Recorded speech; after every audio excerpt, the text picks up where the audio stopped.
Welcome to Lights Out at Houston Public Library. Today I'm going to tell you the story of The Monkey's Paw by W. Jacobs. It was a cold and wet night when Sergeant Major Morris came to visit Mrs. White and Mr. White and their son Herbert in their home in the country. As they all sat around talking, Sergeant Major Morris was telling them about India. "I would love to go there myself," said Mr. White. "Better you're not," said Sergeant Major. "Oh, but I'd like to see all those old temples and jugglers. What was that you started telling me about a monkey's paw or something, Morris?" "Oh, nothing. Leastways, nothing worth hearing." "A monkey's paw?" said Mrs. White. "Well, it's just what we call a bit of magic, perhaps." And then he pulled from his pocket a little paw. "Look at it. It's just an ordinary little paw, dried like a mummy." When he took it from his pocket, he dangled it so they all looked. Herbert and Mr. White were fascinated, but Mrs. White drew back. "It's very old. A spell was put on it by a holy man, a vizier. The spell was on it so that 3 separate men could each have 3 wishes from it." "Well, why didn't you have 3 yourself, sir?" said Herbert. "I have." And his face turned white. "And did you really have 3 wishes granted?" said Mrs. White. "I did." "And has anyone else wished?" "The first man had 3 wishes, yes. I don't know what the first 2 were, but the third one was for death. That's how I got the paw." His tones were so grave that there was a hush among the crowd. If you've had your 3 wishes, it's no good to you anymore, is it, Morris? Why do you keep it?" I don't know. He took the paw and, dangling it between his 2 fingers, suddenly threw it into the fire. White, with a slight cry, stooped down and snatched it up. "Let it burn," said the soldier. "If you don't want it, Morris, give it to me." "I won't. I threw it in the fire. If you keep it, don't blame me for what happens." Well, the other shook his head and he examined his new possession. "Well, how does it work?" "Hold it in your right hand and wish aloud. But I warn you of the consequences." "It sounds like Arabian Nights," said Mrs. White. "Don't you think you might wish for 4 pairs of hands for me?" White raised his hand with the talisman, and then they all burst into laughter as the sergeant major, with a look of alarm on his face, caught him by the arm. "If you must wish for something sensible." Mr. White dropped it back into his pocket, and they all sat down for dinner, and afterwards listened to stories about India, until Morris had to leave. And when he was gone, they sat together and talked some more. Then Mr. White took the paw out of his pocket and eyed it dubiously. "Well, Pop, what will you wish for?" said Herbert. "I don't know I have anything to wish for, and that's a fact. It seems like I got all I want." "Well, if you wish to pay off your house, you'd be quite happy, wouldn't you?" as he patted his father on the shoulder. "We'll wish for $1,000 then. That'll just do it." "Very well," said the old man. And he held up the talisman with a solemn face somewhat marred by a wink to his wife. Herbert went to the piano and he began to play some impressive chords as the man held it up. "I wish for $1,000, he said distinctly. As the last chord rang on the piano, the man jumped and screamed. "It moved," he said, with a glance of disgust at the object that lay on the ground. "As I wished, it twisted in my hands like a snake." "Well, I don't see any money," said Herbert, "and I bet I never shall." "It must have been your fancy, father," said Mrs. White. "Never mind, though. There's no harm done, but it took me as a shock for a while." Well, they sat there quietly, uneasily, with the wind blowing, and then finally they decided to go to bed. But Herbert had one more word. I expect you'll find the cash tied up in a big bag in the middle of your bed, and something horrible squatting up at the top of the wardrobe, watching you as you pocket your ill-gotten gains. The next morning, the sun was bright in the wintry sky, and Herbert laughed at his fears as he looked at the monkey's paw, dirty and shriveled, pitched on the sideboard. He thought about what had happened. But Mrs. White spoke. The idea of us listening to such nonsense last night. How could wishes be granted these days? Well, Morris said things happen so naturally, said Mr. White, that you might, if you so wished, attribute it to coincidence. Well, said Herbert, don't break into the money before I get back home. And away he went to work.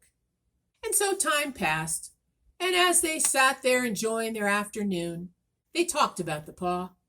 I dare say, but it did move in my hand. I swear it did. Well, you thought it did, said Mrs. White. I say it did. There's no thought about it. I had that. What's the matter?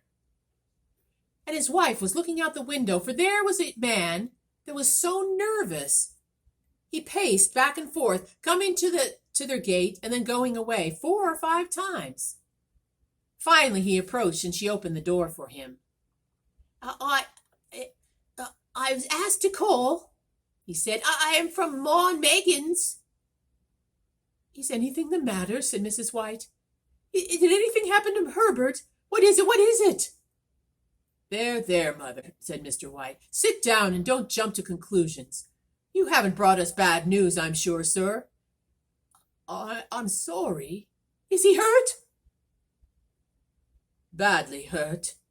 But he isn't in any pain. Oh, thank God. Oh, no! And she realized what the meaning of the words were. Then she caught her breath and grabbed her husband's hand, and there was a great long silence. Finally, the man spoke again. He was caught in the machinery. Caught in the machinery, said Mr. White. Yes. He sat blankly looking out the window and taking his wife's hand, pressed it to his. He was all we had left. It will be hard. The firm wished me to convey their sincere sympathy with all your loss, but I'm to say that Ma and Megan's does not claim responsibility. But in consideration of your son's services, they wish to present you with a certain sum in compensation. Mr. White dropped his wife's hand and rose to his feet and gazed at the man in horror. Some? How much? $1,000 was the answer. Unconscious of his wife's screech, the old man smiled faintly, put out his hand, and dropped to the floor. In the huge new cemetery some 2 miles distant, the old people buried their dead and came back home in the shadows. For a while, they remained in a state of expectation as though something else were to happen, something that would lighten their load. But the days passed and nothing changed. And then they stopped talking and stopped feeling. For what was there to say? And then, one night about a week later, Mr. White was awakened suddenly in the night, and as he stretched out his hand, he found he was alone. Then he saw his wife at the window, and she was weeping. Come back. You'll be cold. It's colder for my son, she cried. The sounds of her sobs died away in his ears. He dozed fitfully and then slept until suddenly there was a cry from his wife that woke him.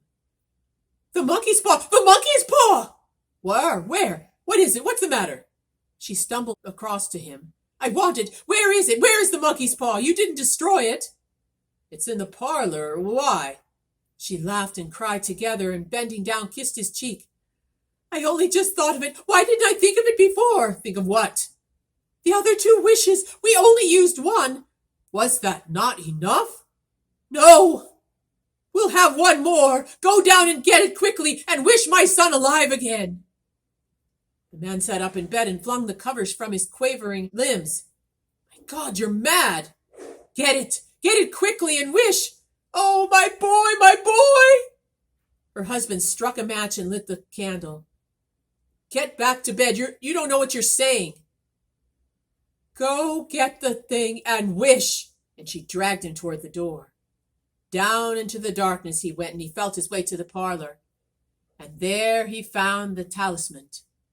But even as he held it, there was a fear that an unspoken wish might bring his mutilated son before him, ere he should escape from the room. His brow went cold with sweat, but he groped the way back up to the bedroom. Even his wife's face seemed to change as he entered the room. It was white and expectant. He was afraid of her. Wish, she said with a strong voice. It's foolish and wicked. Wish! And so he raised his hand. I wish my son alive again.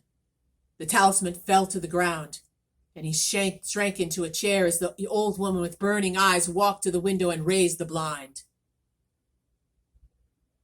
After long moments of waiting, the candle burned low and then went out. First the man, finally his wife went to bed. Both lay quietly listening to the ticking, the clock. When the man could stand it no longer, he took the box of matches and striking went down to get a candle. At the foot of the stairs, the match burned out, and he struck another, and at the same moment, he heard a quiet knock. Then he heard a strange shuffling. The matches fell from his hand. He stood motionless, holding his breath until another knock came, and more shuffling. Then he turned and fled quickly up to the room and closed the door behind him. A third knock sounded through the house. What was that? Said the woman, starting up. A rat, said the man with shaky tones. A rat. It passed me on the stairs. The woman sat up in bed, listening.